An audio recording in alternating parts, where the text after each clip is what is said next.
Muy buenos días, muy buenas tardes o muy buenas noches. Bienvenido al cuarto episodio de esta serie, Un Mundo Nuevo, en el que desde hace precisamente 4 días vengo comentando y analizando aquellas cuestiones que creo que interpretan mejor la realidad a la que nos vamos a enfrentar o que de hecho ya nos estamos enfrentando. Y en este caso, lo que me gustaría reflexionar con aquel que esté por aquí es si esto es realmente como una guerra. Y como siempre, como hemos hecho desde el principio, posiblemente utilicemos a lo largo de esta serie, estamos utilizando el esquema de las capas de las civilizaciones, lo que nos permite explicar la sociedad con los cambios que se están produciendo y encuadrándolo en cada una de estas capas que cualquier civilización puede conformarse. Entonces, sin más dilación, empezamos. ¿Estamos realmente en una guerra? Bueno, al menos desde varios puntos de vista creo que sí. Y es empírico. La primera, la mortandad de la población. ¿Qué vamos a tener? ¿20.000 muertos? Hombre, la guerra civil fueron unos 300.000, pero 20.000 muertos para un país desarrollado como el nuestro o como el de toda la civilización occidental donde se van a producir muchísimas muertes, eso ya nos dice que es una situación que no es normal, por eso es como si fuera una guerra. Luego tenemos el derrumbe de la economía. Está el PIB en España, el otro día daban el 10, bueno, del 10 al 20%, hay otras cifras que ya la van cercano al 15 al 20%, yo creo que va a ser devastador, creo que va a ser más de lo que hoy en día se está estimando. Por otra parte, el desbordamiento de los sistemas funcionales, aunque poco a poco los vamos recuperando, los sistemas funcionales de nuestra estructura de sociedad han quedado desbordados. ¿Por qué? Porque hay mucha más demanda de lo que esos sistemas hoy en día pueden ofrecer, porque están diseñados, como no podía ser de otra manera, para tiempos no de crisis ni de pico de demanda. Entonces están desbordados y eso ocurre en las guerras. Y luego otra, no menos importante, las implicaciones socioemocionales. Estoy convencido de que vamos a salir con una mentalidad y con un cambio de estructura mental que en algunos casos puede ser perjudicial. No sé si en la guerra civil, después de la guerra civil, los que la sufrieron, se les llamó la generación silenciosa. ¿Por qué? Porque no hablaban, y no hablaban desde las barbaridades que ellos habían visto. Entonces ellos se les llamó así por lo que habían visto y lo que habían interiorizado. No vamos a llegar a ese nivel de barbarie, esperemos, pero sí es verdad que van a tener implicaciones socioemocionales el que estemos al menos un mes, si no 2 meses, en periodo de confinamiento. ¿Cuál es la enorme suerte? Es que nuestras infraestructuras no han quedado dañadas, entonces para eso sí tenemos mucha suerte. Y bueno, entonces si estamos de acuerdo en que estamos en una especie de guerra, aunque el enemigo sea invisible, ¿qué se aprende en las guerras? ¿Qué se sabe de las guerras? Pues yo lo que escuché toda mi vida cuando yo crecí fue que se comían cáscaras de naranja, y era una cuestión que mi padre siempre nos hacía hincapié, de que no sabíamos lo que era una guerra, de que en una guerra se pasan auténticas tribulaciones, son dramas lo que se pasa, en que se llegaba incluso a comer cáscaras de naranja. Entonces eso es una generación que los españoles en términos, el 95%, el 90% de la población no ha llegado a pasar ese hambre. Pues lo que esperemos es que no tengamos que pasar hambre. Pero lo que sí es verdad es que en una guerra se hacen cosas o se sufren cuestiones que no estamos acostumbrados. Y eso sí que es lo que es importante por encima de todo, el darnos cuenta que hay que cambiar mucho la mentalidad y el pensamiento. ¿Por qué? Porque todo está cambiando y todo cambia a la vez. Volviendo aquí al cuadro que utilizábamos, cambia tanto la moda, el comercio, la infraestructura, el gobierno, la cultura, todo nos va a cambiar y cambia a la vez, por eso es tan peligroso. ¿Y qué es lo primero que vamos a ver? Yo creo en una guerra la redefinición de prioridades, de otra manera los derechos. ¿Qué es lo que vamos a ver? Lo vamos a ver en todas las capas. Pongo ejemplos, ¿vale? Aprecio por lo local, por el espacio inmediato. Creo que eso va a ser una redefinición de las prioridades, de lo cercano. En la parte gubernamental creo y espero realmente que haya mucha menos ideología y más gestión. Esto se trata de gestionar. La sociedad es tan compleja, la ideología es muy difícil ponerla dada la maquinaria que lleva. Podrás cambiar cosas, pero tu elemento no puede ser la ideología principal. ¿Por qué? Porque es muy datable los errores que se pueden llevar a cabo en la gestión. Desde un punto de vista de infraestructura, simplemente pongo dos: el sistema sanitario, que seguro que se va a volcar a ser un sistema basado en enfermedades infecciosas por el peligro que puede tener a la humanidad como especie, y el de las telecomunicaciones, que estamos viendo cómo están funcionando. Podríamos hablar del sistema alimentar, bueno, y el transporte, etcétera. En comercio, ¿qué es lo que estamos viendo? Pues básicamente que se va a potenciar el remoto, que va a haber restricción de aforo, que va a haber una disminución de viajes en términos generales. Entonces, hay una redefinición de prioridades en cualquier guerra.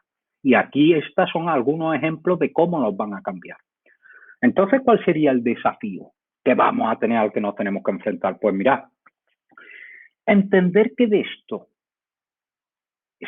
se sale con deuda es totalmente un error. Y es un error porque los datos dicen eso, no por una cuestión independientemente de ideología y de si creemos más en un intervencionamiento estatal o no en la sociedad.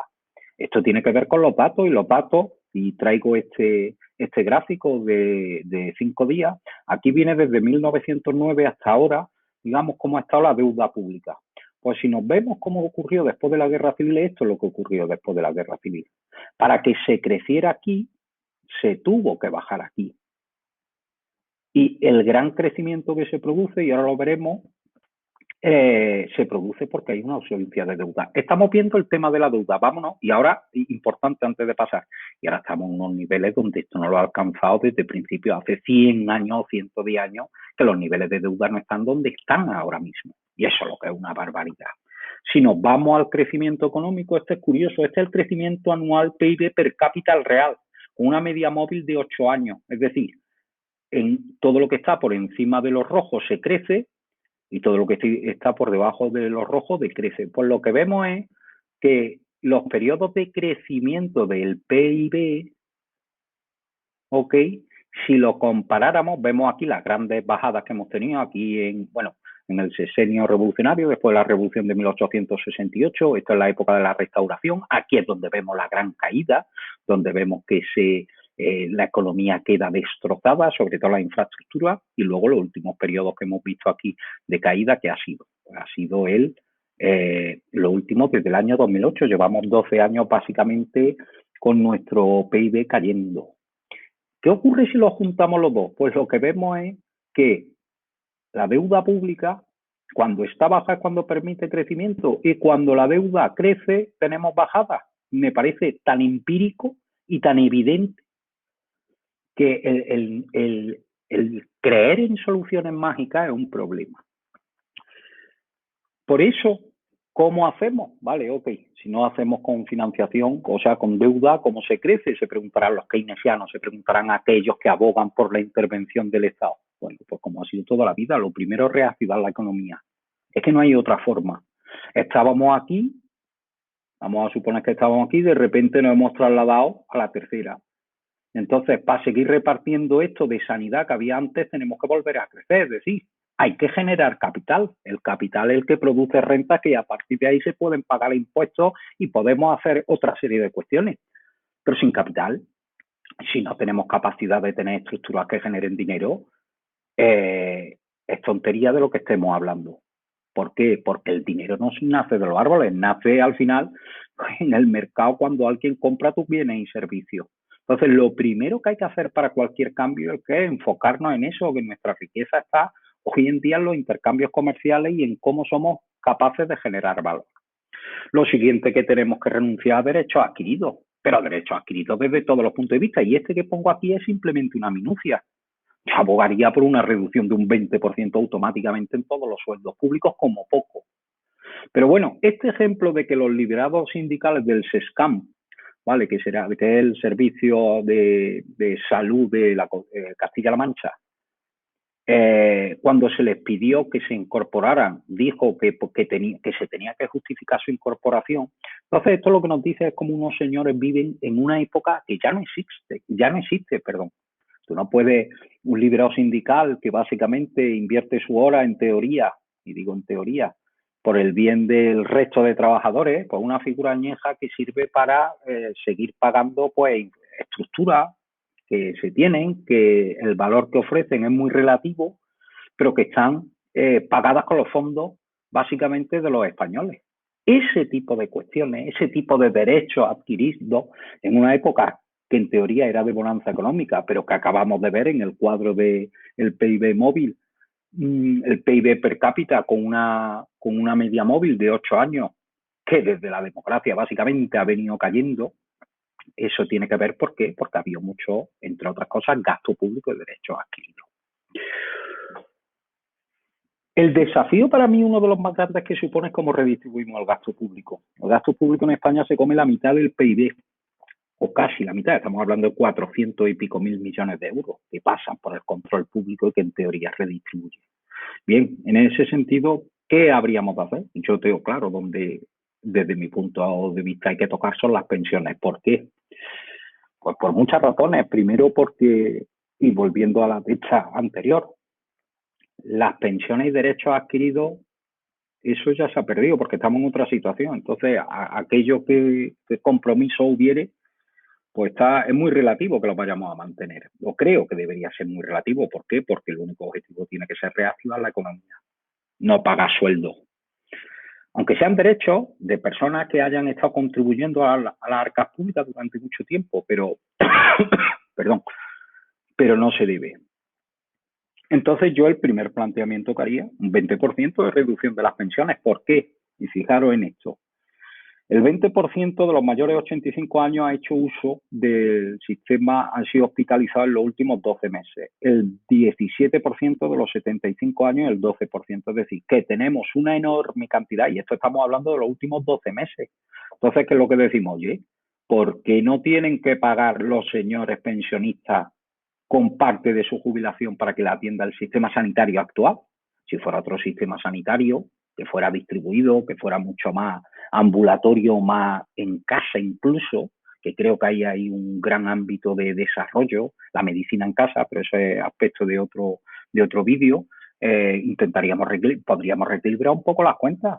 Lo que no puede ser es que los pensionistas sean hoy en día, vamos, que la media de cobro de un pensionista sea casi mayor que la de un trabajador. Eso es lo que no se puede.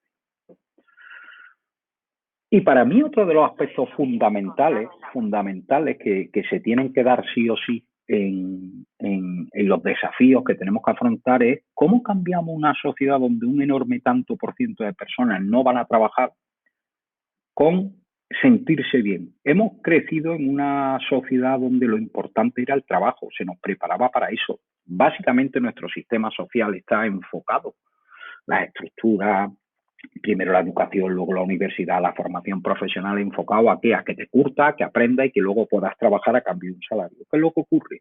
Esos salarios durante un tiempo no va a haber. ¿Y por qué no va a haber? Porque no hay actividad económica que haga que las habilidades de una persona, cuales quieran que sea, haya un tercero dispuesto a pagarla con todo lo que conlleva.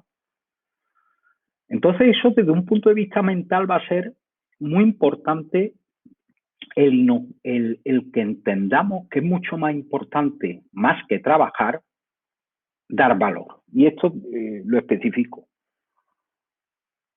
Para mí, si nosotros tenemos salvado hoy en día, y vamos a asumir que se tiene vivienda, alimentación, electricidad y agua, perdón, e incluso internet, lo importante más que recibir un salario, que claro que hay que recibirlo, lo que creo que es más importante a partir de ahí es, bueno, que primero qué capacidad tengo yo de incrementar mi posición dentro de la sociedad, de adquirir más bienes y servicios que desee, ¿vale?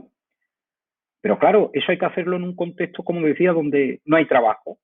Entonces, mientras esa persona tiene las habilidades que un tercero, en este caso el mercado, y cuando digo el mercado al final es otra persona, otra empresa, que esté dispuesto a pagar a tu empresa por ese trabajo que tú realizas, mientras tanto es mucho más importante enfocarse en el valor.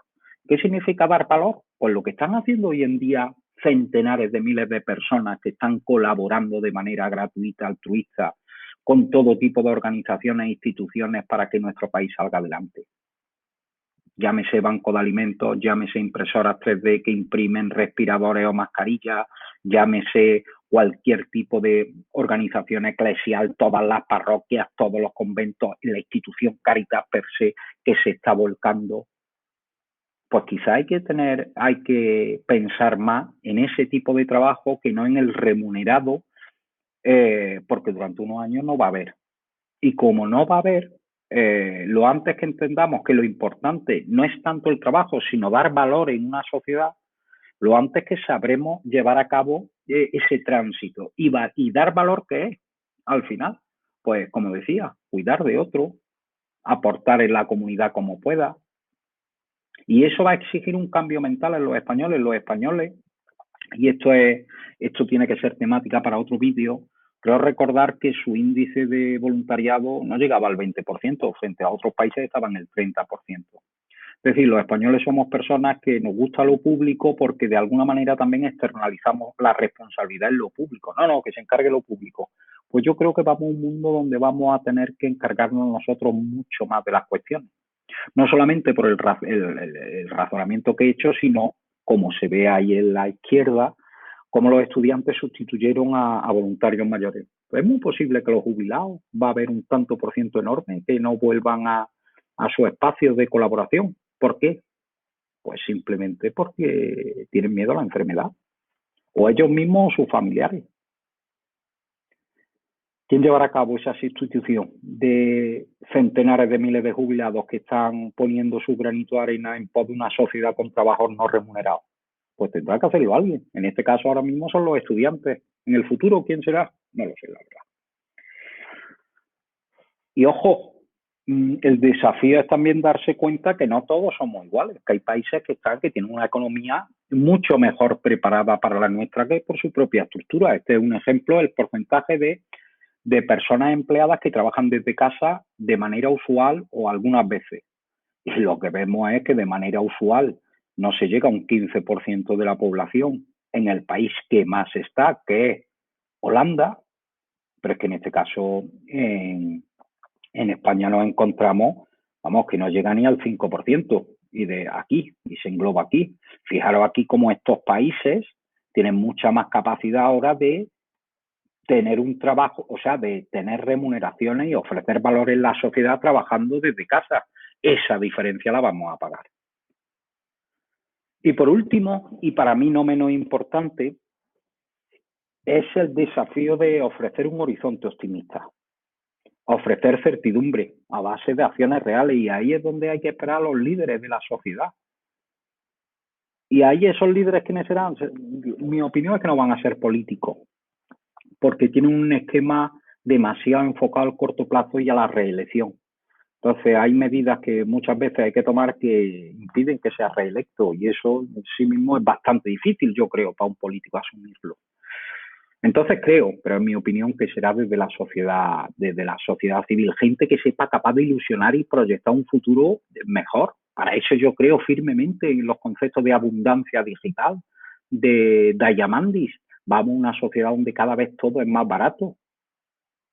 La comida es más barata, la educación y formación es más barata. Tenemos capacidad realmente de conseguir una sociedad donde lo básico esté conseguido, posiblemente, y esa es mi opinión, no en cuestiones monetarias, no se trata de darle a cada uno 600 euros, sino de proveerle las cuestiones básicas. Yo creo más en esa sociedad y que a partir de ahí pueda avanzar. Pero es una reflexión sin fundamento teórico ni datos, o sea, pero es una intuición mía. Creo que irá el mundo más por ahí. Y creo que hay que marcarse un horizonte en el corto plazo. Horizonte 2025 a la sociedad, de hacerle ver, oye, ¿dónde vamos a estar en el 2025? Si hacemos esto, somos capaces de llegar al 2025, pero para eso lo que vamos a necesitar son líderes. Y pongo aquí a la izquierda a líderes como Diamandis, Peter Diamandis, este señor, Peter no, Diamandis, no recuerdo ahora mismo el nombre de pila. Él es uno de los fundadores de Singularity University, que son aquellos que de alguna manera creen en la abundancia, en un futuro muy optimista gracias al poder de la tecnología y al poder de mucha gente conectada y mucha gente cada vez más haciendo más cuestiones. Bueno, pues en este caso, XPRIZE es un proyecto que ellos sacaron que básicamente lo que hacían era daban recompensa a grandes desafíos que hubiera a nivel mundial. Y entonces ahí os pongo los que ya se han completado. Por ejemplo, han dado un premio de 15 millones a la educación, digamos, con una simple tablet por parte de los niños, descubrir el océano, el cómo han incentivado el alunizaje a través de diferentes equipos que de manera privada han intentado llegar a la Luna, etcétera, etcétera. ¿Qué hicieron? Pues nos dieron un horizonte. Y este señor, cuando lo ves, los proyectos que lleva nos da un horizonte de qué? De que los grandes desafíos de la humanidad son alcanzables. Y aquí son alcanzables. Lo que pasa que hay que tener primero, ponernos un horizonte y a trabajar con él todo a una y remando al mismo son, todos diferentes, pero al mismo son, para adelante. ¿Y por qué todo esto es importante? Porque todo esto no es una cuestión del gobierno nada más. Evidentemente el gobierno tiene que tomar medidas conducentes a eso y habrá que estar muy atentos porque las últimas que ha tomado, digamos, no son las mejores desde un punto de vista empírico. Que no hay soluciones mágicas, que esto es una cuestión de sacrificio, de comer patatas con cáscara, como me decía, o naranjas con cáscara, como me decía mi padre. Y es la interiorización mental de cada uno lo que nos permitirá salir antes o después de la crisis. Lo antes que seamos capaces de pensar en el futuro y no de cómo era antes yo o qué posición tenía antes yo, lo mejor. Y lo dice alguien que tiene su actividad económica parada, con negocios en República Dominicana, dependiendo allí 7 personas, aquí con restaurantes, 20 personas indefinidas y unas cuantas, casi las mismas, tiempo parcial. Es decir, y bueno, y en Intelify, la empresa de tecnología, que somos 4, que saldremos para adelante, pero somos 4. Pero lo antes que entendamos que es un cambio mental, lo antes que podremos salir para adelante. Pero por eso tan importante es darnos cuenta que para que ese cambio mental nos demos cuenta, nos tenemos que dar cuenta que esto es una guerra. Pero una guerra donde no hemos perdido la infraestructura. Bueno, y nada más. Espero, me ha salido un vídeo algo más largo, pero creo que la situación lo amerita y el tema. Y nada, como tenéis ahí, como siempre, si queréis contactar conmigo o seguirme en Twitter, será un placer. Un abrazo a todos y para adelante que esto lo sacamos.